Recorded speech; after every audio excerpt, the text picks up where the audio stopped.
والسماء ذات البروج والیوم الموعود وشاہد ومشہود.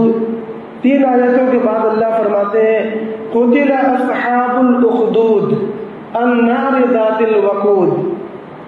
ہلاک ہو، لعنت برسے اصحاب الاخدود پر، خندق والوں پر، النار ذات الوقود جو خندق آگ سے بھری پڑی تھی. نبی پاک صلی اللہ علیہ وسلم کے دنیا میں تشریف لانے سے محض 70 سال پہلے یمن کے اندر ایک بڑا واقعہ پیش آیا، اور نبی پاک صلی اللہ علیہ وسلم کی پیدائش سے پہلے دنیا کے اندر کئی ایک بڑے واقعات پیش آئے تھے تاکہ دنیا کے لوگ متوجہ ہوں، اٹینشن لیں کہ یہ دنیا کے اندر کیسی تبدیلی واقع ہو رہی ہے. اس سے لوگ اندازہ لگاتے تھے کہ شاید اس نبی کا زمانہ قریب آ رہا ہے جس نبی کا وعدہ تورات و انجیل کے اندر کیا جا رہا ہے. ہر قوم کے اندر اس کا چرچا تھا، لوگ اندازہ لگاویں. چنانچہ نبی پاک صلی اللہ علیہ وسلم کے دنیا میں تشریف لانے سے محض 70 سال پہلے یمن کے اندر ایک واقعہ پیش آیا. واقعہ کیا تھا؟ ایک بادشاہ تھا. اس صورت کے اندر سورہ والسماء ذات البروج کے اندر اس کا اجمالی تذکرہ ہے، مسلم شریف کے اندر اس کا تفصیلی تذکرہ ہے. میں مسلم شریف کے اندر سے تفصیلی واقعہ آپ کے سامنے پیش کر رہا ہوں. یمن کا بادشاہ جو کافر بھی تھا، ظالم بھی تھا، اس نے ایک کاہن کو رکھا تھا، اور پہلے کے بادشاہ ہمیشہ کاہنوں کو، جادوگروں کو اپنے قریب رکھتے تھے تاکہ وہ غیب کی خبریں بتاویں اور بہت سے حفاظت کے کام وہ انجام دے. یہ دستور تھا ہمیشہ سے. اس نے ایک کاہن رکھا تھا. وہ کاہن غیب کی باتیں بتانے کی کوشش کیا کرتا تھا. کیسے بتاتا تھا؟ ابھی اس کی بحث نہیں ہے. اسلام نے کہانت کا انکار کیا ہے اور یہ بتلایا کہ جو کاہن کی بات کو مانے گا اس کا ایمان خارج مانا جائے گا. یہ کہانت کا مسئلہ اسلام کے اندر ہے، لہذا کہانت کو ماننا نہیں ہے. جو لوگ ہاتھوں کی لکیروں کو دیکھ کر تقدیریں بتلاتے ہیں، جو طوطوں کے ذریعے، کبوتروں کے ذریعے تقدیریں بتلاتے ہیں، یہ سب کفریہ اعمال ہیں. اس کے بعد تجدید ایمان ضروری ہو جاتا ہے. میں یہ عرض کر رہا ہوں کہ اس بادشاہ نے ایک کاہن کو رکھا تھا. اس کاہن نے ایک دن کہا کہ بادشاہ سلامت، میری عمر زیادہ ہو چلی ہے، آپ مجھے کوئی قابل لڑکا دے دیں تو اپنا علم میں اس کو سکھلا دوں گا، پھر میرے بعد آپ کے دربار میں وہ خدمت کرے گا. بادشاہ نے اپنے ایک وزیر کے لڑکے کو بلا کر کاہن کے حوالے کر دیا. اب وہ لڑکا روزانہ کاہن کے پاس علم نجوم، علم کہانت حاصل کرنے کے لیے جاتا تھا. راستے میں ایک راہب کا گرجا پڑتا تھا. راہب کہتے ہیں عیسائی پادری کو، اور گرجا ان کے عبادت خانے کو. ایک راہب کا عبادت خانہ پڑتا تھا اور راہب کی آواز اس میں سے آتی رہتی تھی. جب وہ توریت پڑھتا، جب وہ زبور پڑھتا، جب وہ صحف ابراہیم پڑھتا، جب وہ انجیل پڑھتا تو اس کی آواز باہر آتی تھی. یہ لڑکا اس سے بڑا متاثر ہوتا. کچھ دنوں کے بعد گرجا کے اندر جا کر وہ دیکھنے لگا کہ کس کی آواز سے کیا کر رہا ہے. تو اس نے دیکھا ایک راہب ہے اور وہ گویا کہ اپنے کتاب کی تلاوت کر رہا ہے اور اپنے مذہب کی جو نماز ہے اس نماز کو پڑھ رہا ہے. تو اس کو دیکھ کر بڑی حیرت ہوئی. وہ جاتا تھا کہانت سیکھنے، جادو سیکھنے، مگر راستے کے اس چرچ میں رک کر وہ عیسائیت کی تعلیم حاصل کرنے لگا. اب روزانہ وہ کاہن کے پاس لیٹ پہنچتا اور جب وہاں سے واپس آتا تو گھر بھی لیٹ پہنچتا. وہ روزانہ مار کھاتا. کاہن کے پاس جاتا، کاہن مارتے، اور جب گھر واپس آتا تو والد صاحب مارتے. مگر اس کے دل میں ایسا رچا بسا کہ اس نے چھوڑنا گوارا نہیں کیا. رفتہ رفتہ اس عیسائی راہب کے ہاتھ پر یہ بچہ ایمان لے آیا، مسلمان ہو گیا. اس وقت وہی دین اسلام تھا اور وہی دین برحق تھا. ابھی اسلام کی بیج زمین پر پڑی نہیں ہے، اس وقت وہی اسلام تھا، وہی دین برحق تھا، لہذا یہ لڑکا دین برحق پر آ گیا۔ اس کی آزمائش شروع ہے، چھوٹی سی آزمائش، ادھر بھی مار کھاتا ادھر بھی مار کھاتا، مگر اس کے باوجود اس نے اسلام کو سیکھا اور اسلام میں داخل ہوا۔ ایک دن اس نے ایک جگہ پر دیکھا ایک شیر گاؤں کے اندر گھس گیا ہے، لوگ پریشان حال ہیں۔ اس کے دل میں ایک خیال پیدا ہوا کہ اگر واقعی راہب کا دین سچا ہے تو آج مجھے امتحان کرنا چاہیے۔ اس نے اللہ سے دعا کی، اے اللہ اگر راہب کا دین سچا ہے تو یہ پتھر اٹھا کر جو میں شیر کو مارنے جا رہا ہوں تو شیر مر جانا چاہیے، اور اگر کاہن کا دین سچا ہے تو شیر نہیں مرنا چاہیے۔ اس نے اللہ سے یہ دعا کی، اللہ نے اثر پیدا کر دیا، اور اثر پیدا کرنے والے اللہ ہے۔ آگ جلانے کا کام کرتی ہے، یہ اس کا ہمیشہ کا اثر ہے، مگر ہمارا اور آپ کا ایمان ہے کہ اس اثر کو بھی اللہ نے پیدا کیا ہے۔ جس دن اللہ چاہیں گے آگ نہیں جلائے گی، اور اس کا نمونہ اللہ نے دنیا کو دکھلایا ہے۔ اللہ نے اس پتھر کے اندر اثر پیدا کر دیا، اس نے پتھر اٹھا کر مارا اور شیر مر گیا۔ لوگ بڑی چرچا کرنے لگے، یہ لڑکا کیا ہے، کون ہے؟ بات بادشاہ سلامت تک پہنچ گئی کہ تم نے کیسے مارا؟ لڑکے نے بتلا دیا کہ صاحب میں مسلمان ہو گیا اور وہ فلاں راہب کے ہاتھ پر ایمان لایا، میں نے اسی کے مذہب کا واسطہ دے کر مارا اور شیر مر گیا۔ بادشاہ ظالم تھا، ناراض ہوا، اس نے اس لڑکے کو اور اس راہب کو اور اس لڑکے کے ہاتھ پر ایمان لانے والے ایک نابینا آدمی کو، تینوں کو گرفتار کر لیا۔ یہ واقعہ دیکھ کر ایک نابینا نے اس لڑکے سے کہا تھا کہ اگر واقعی تمہارا دین سچا ہے تو اپنے اللہ سے دعا کرو میری آنکھیں واپس آ جائیں۔ بچے نے دعا کی، آنکھیں واپس چلی آئی، ایمان لے آیا۔ تینوں کو بلایا بادشاہ نے، اور راہب کو اور نابینا کو فوراً قتل کروا دیا، اور کہا اس لڑکے کو دردناک سزا دو تاکہ آئندہ کوئی عیسائیت کے اندر داخل نہ ہونے پائے۔ چنانچہ اپنے لوگوں کے ساتھ، پولیس والوں کے ساتھ پہاڑ پر بھیجا اور کہا وہاں سے دھکا مارو، شہر کے لوگ دیکھیں گے۔ شہر کے لوگ جمع تھے، پہاڑ پر چڑھایا گیا، مگر اللہ کی طرف سے ایسی ہوا چلی کہ وہ سارے سپاہی تو گر کر مر گئے، اور لڑکا اپنے پیروں سے چلتا ہوا واپس آ گیا۔ بادشاہ نے سوچا شاید اتفاقی حادثہ ہو، اس نے کہا جاؤ سمندر میں ڈبا کر مارو۔ کشتی پر پولیس والے لے گئے، سب ڈوب گئے، مگر لڑکا پھر واپس آ گیا۔ بادشاہ بھی پریشان، لوگ بھی حیرت میں کہ آخر ملک کے اندر ہو کیا رہا ہے۔ اس لڑکے نے کہا بادشاہ سلامت، آپ اس طرح میں نہیں مار پائیں گے، کیونکہ ہمارا ایمان یہ ہے کہ جس کو اللہ رکھنا چاہے اس کو کوئی مار ہی نہیں سکتا، ایمان ہمارا مضبوط ہے۔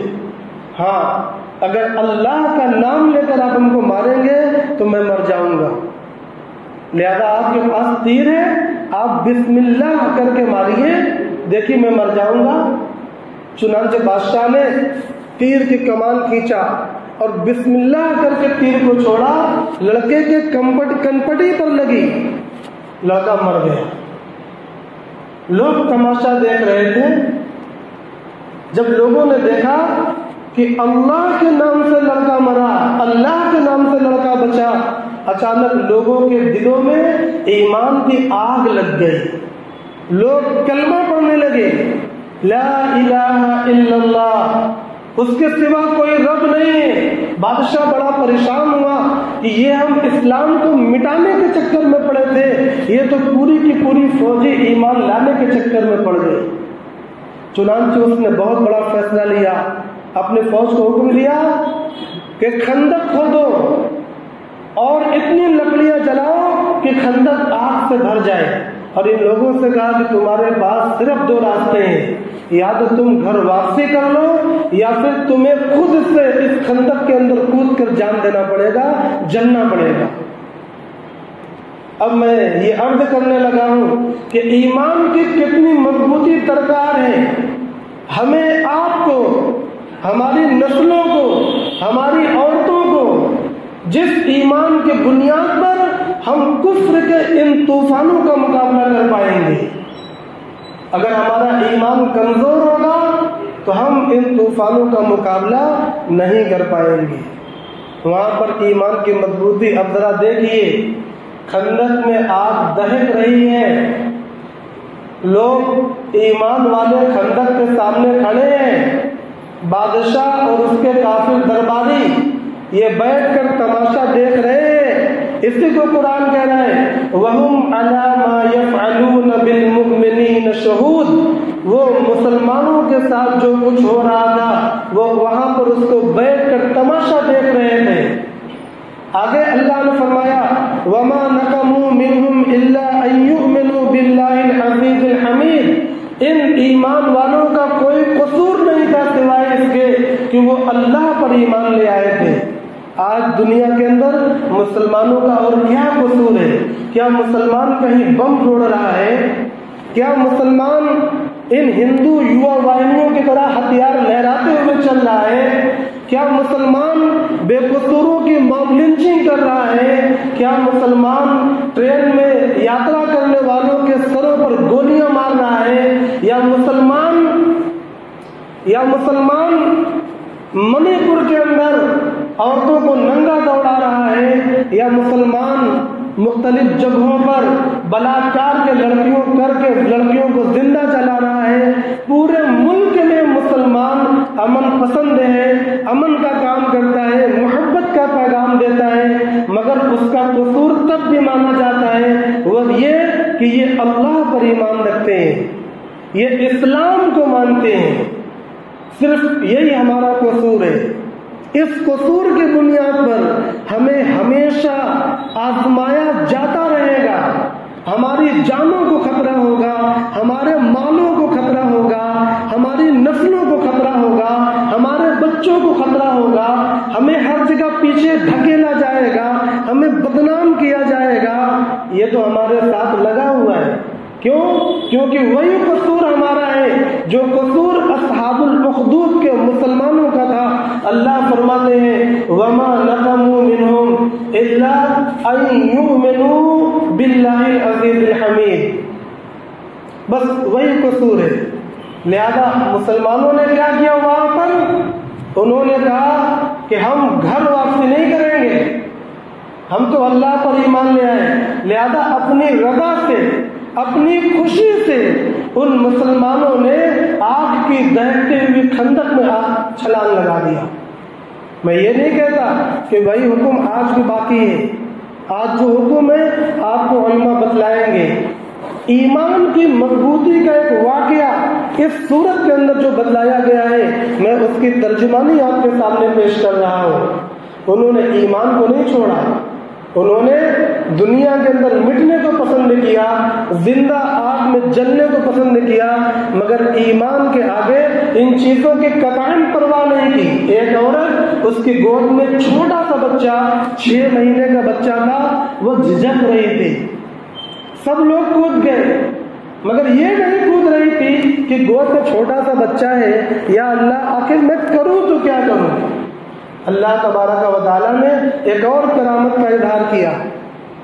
وہ بچہ بولنے لگا، 6 مہینے کا بچہ بولنے لگا امی جان آپ ذرا بھی نہ سوچیے، آپ کود جائیے کیونکہ آگے اس کے بعد پھر جنت ہے.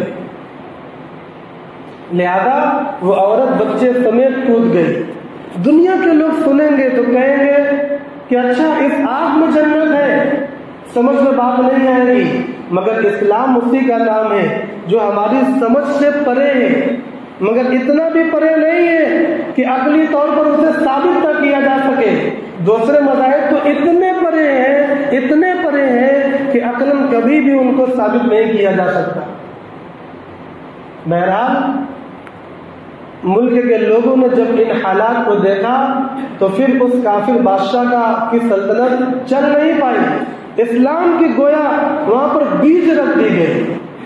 ایسا ہی واقعہ ہوا تھا ان لوگوں کے ساتھ بھی جو فرعون کے بلاوے پر جادوگر لوگ آئے تھے، جب حضرت موسیٰ علیہ السلام نے ان سے کہا القوا ما تلقون، پھینکو کیا تم پھینکتے ہو، جب انہوں نے ڈالا تو حضرت موسیٰ علیہ السلام نے اپنی لاٹھی جب یہ مارا ہے، اژدہا بن کر سارے جادوؤں کو نکل گئی۔ ان جادوگروں نے سمجھ لیا کہ موسیٰ کوئی جادوگر نہیں ہے، یہ تو اللہ کی طاقت معلوم ہوتے ہیں۔ چنانچہ وہ فوراً ایمان لے آئے میدان میں۔ فرعون کہنے لگا اچھا میری اجازت کے بغیر تم لوگ ایمان لائے، ہم تم سب کی جان ختم کر دیں گے۔ انہوں نے کہا ہمیں کوئی پرواہ نہیں، ابھی ایمان لائے، ابھی ایمان اتنا مضبوط ہو گیا، فرعون کہہ رہا ہے تمہارے ہاتھ پیر کاٹ کر تمہیں درخت پر لٹکا دیں گے، وہ کہتے ہیں کہ ہم ایمان سے پلٹنے والے نہیں۔ محترم بھائیوں اور دوستوں، ایمان اتنا مضبوط درکار ہے، کیا بنائیں گے ہم لوگ؟ ایمان کہاں بنتا ہے؟ ایمان بنتا ہے مساجد میں، اور ایمان بنتا ہے مدارس میں، اور ایمان بنتا ہے مکاتب میں، اور ایمان بنتا ہے علماء کے پاس۔ لہذا ہم سب کی یہ ذمہ داری ہے کہ اپنی مساجد کے لیے بے پناہ قربانی پیش کریں، اپنے مدارس کی بے پناہ حفاظت کریں، اپنے مکاتب کی جان سے بڑھ کر حفاظت کریں، اور علماء سے یعنی صحیح علماء سے، مضبوط علماء سے اپنے ربط کو بنا کر رکھیں۔ آج مساجد کو ہماری ضرورت ہے، گیان واپی کو بھی ہے، اور دنیا کی تمام مساجد کو بھی ہماری ضرورت ہے۔ لہذا ہم اپنے دلوں کو، اپنی قوتوں کو، اپنی جانوں کو، اپنی مالوں کو ان مساجد کے لیے خرچ کریں۔ مسجد کے لیے مقدمات لڑے جا رہے ہیں، اس کے چندے کے لیے رقم کی ضرورت پڑتی ہے، تمام مساجد میں ان رقم کے لیے چندے ہو رہے ہیں۔ میں مسجد منی کساب کے ذریعے سے آپ لوگوں سے کہنا چاہتا ہوں کہ یہ شاہد بھائی بیٹھے ہیں، گیان واپی مسجد کے نام سے آپ سے جو ہو سکے اس میں اپنا حصہ لیں، اپنے مال کے ذریعے حصہ لیں، ان کے پاس الگ سے گیان واپی کا چندہ جمع کریں۔ یہ جب چندہ جمع ہو جائے گا، چند ہفتوں کے بعد جا کر اس مسجد کی کمیٹی کے پاس جمع کر کے اس کی رسید اس مسجد میں لے آئیں گے۔ اس کے علاوہ بھی جتنی مسجدیں ہیں ان مسجدوں کے اندر تعمیر و ترقی کے لیے اپنے مالوں کو پیش کریں، اور صرف مال پیش کرنا کافی نہیں ہے، نماز کو قائم کریں، فجر کو قائم کریں، عشاء کو قائم کریں، پنج وقتہ نماز کو قائم کریں۔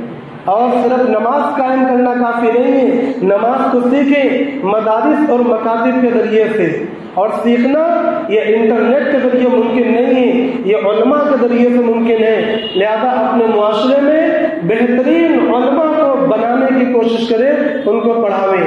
وآخر دعوانا الحمدللہ رب العالمین۔